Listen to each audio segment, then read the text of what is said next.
네, 일부는 현장의 목소리로 생활 속 이야기 들어봅니다. 올해 장마 길게 이어지는 것 같습니다. 최근 기록적인 폭우로 큰 피해를 입은 부산 등 남해안에 또다시 많은 비가 예보됐는데요. 올해 장마 어디까지 이어질지 또 수해 속에서 조심해야 할 것들은 무엇인지 자세히 알아보겠습니다.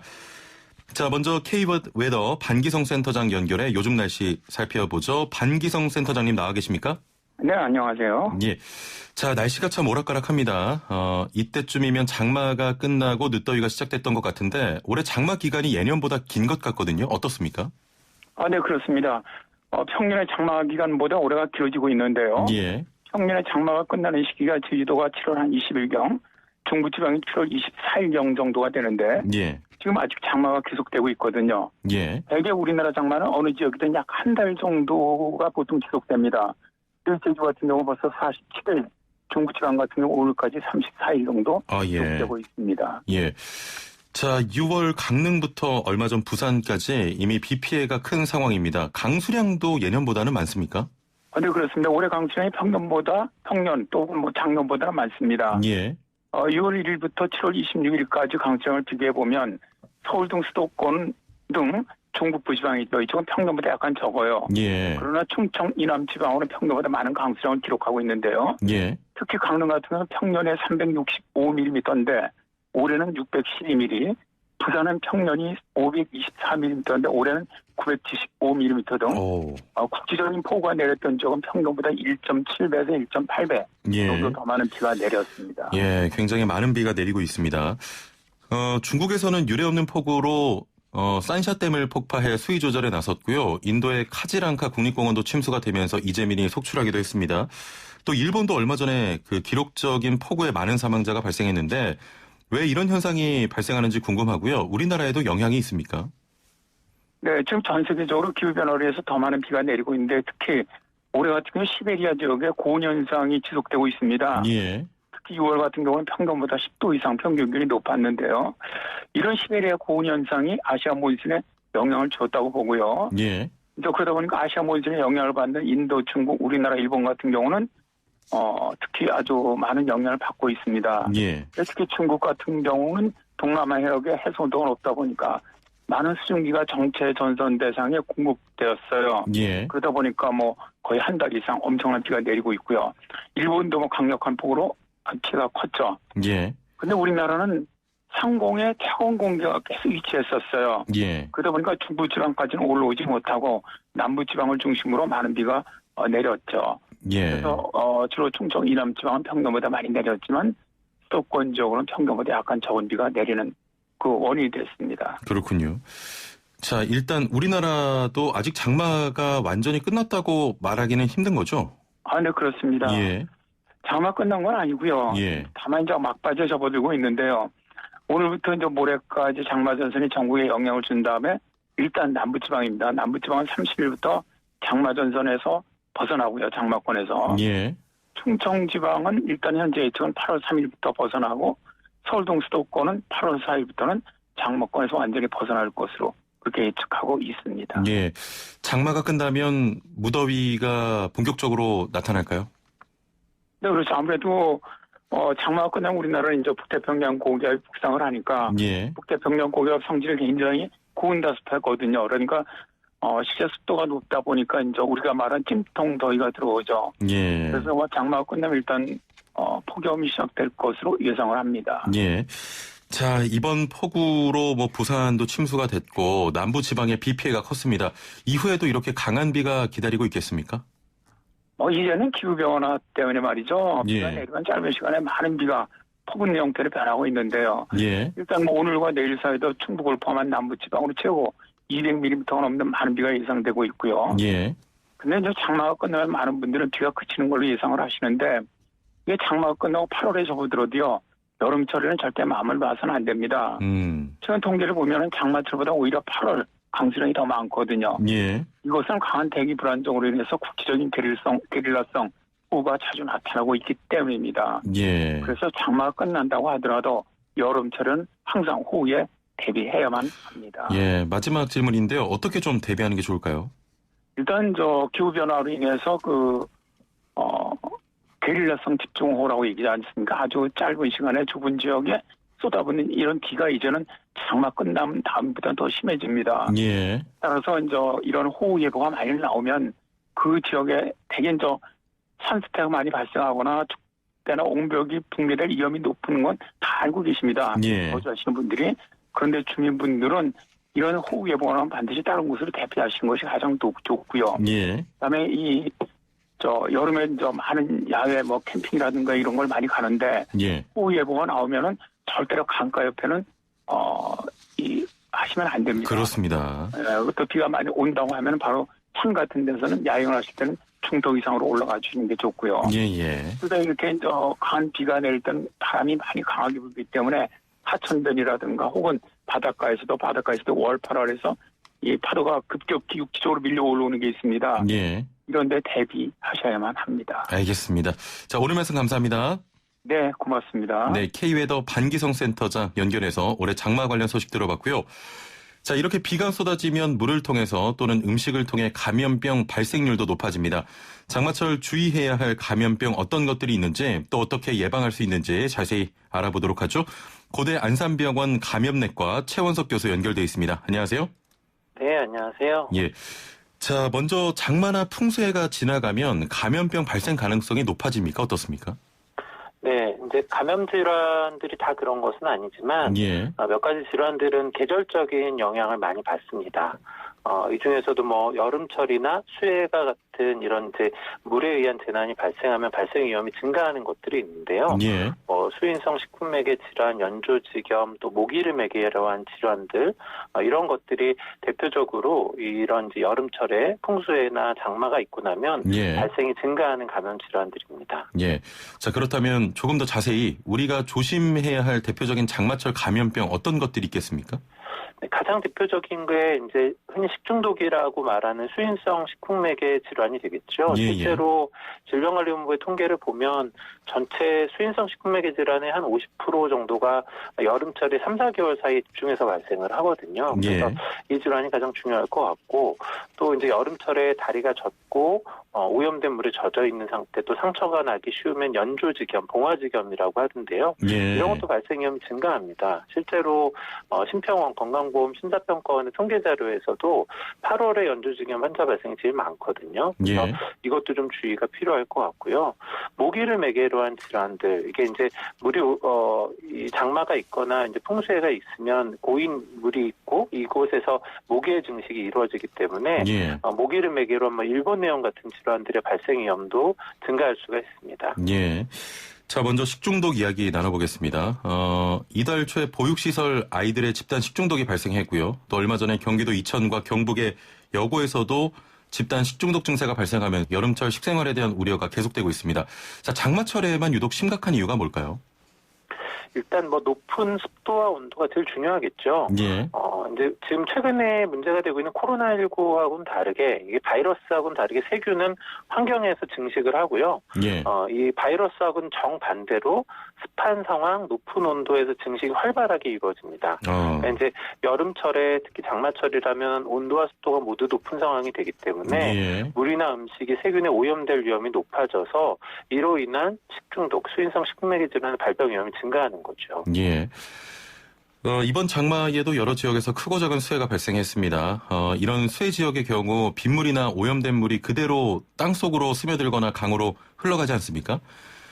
장마철에 가정에서 좀 물 먹는 것 어떻게 주의를 해야 될까요?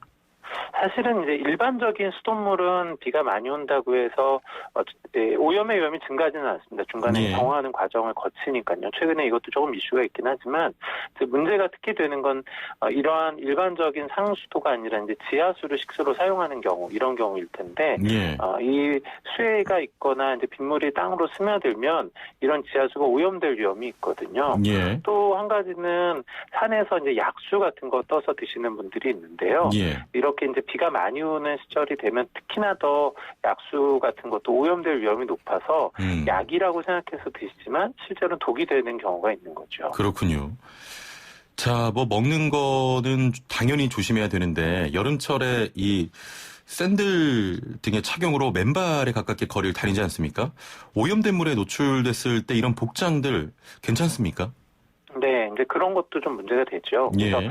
이제 오염된 물에 노출이 되어 있고, 그리고 말씀하신 것처럼 샌들 같은 걸 신게 되면 발에 상처가 날 위험이 더 올라가게 되거든요. 예. 이러면 이제 연조직염, 봉화직염이라고도 하는데 이런 질환의 발생 위험이 증가하게 됩니다. 예. 그래서 이제 사실은 발이 오랫동안 젖어 있는 상태로 두지는 않으시는 게 중요할 것 같고요. 특히나 발이 좀 많이 연조직염이 발생하는 부위이기 때문에 예. 발 관리에 신경을 좀 쓰실 필요가 있을 것 같습니다. 알겠습니다. 자, 장마철 감염병 증상이 코로나19 증상과 비슷하다 이런 이야기 들은 적이 있는데 이게 어떤 증상입니까?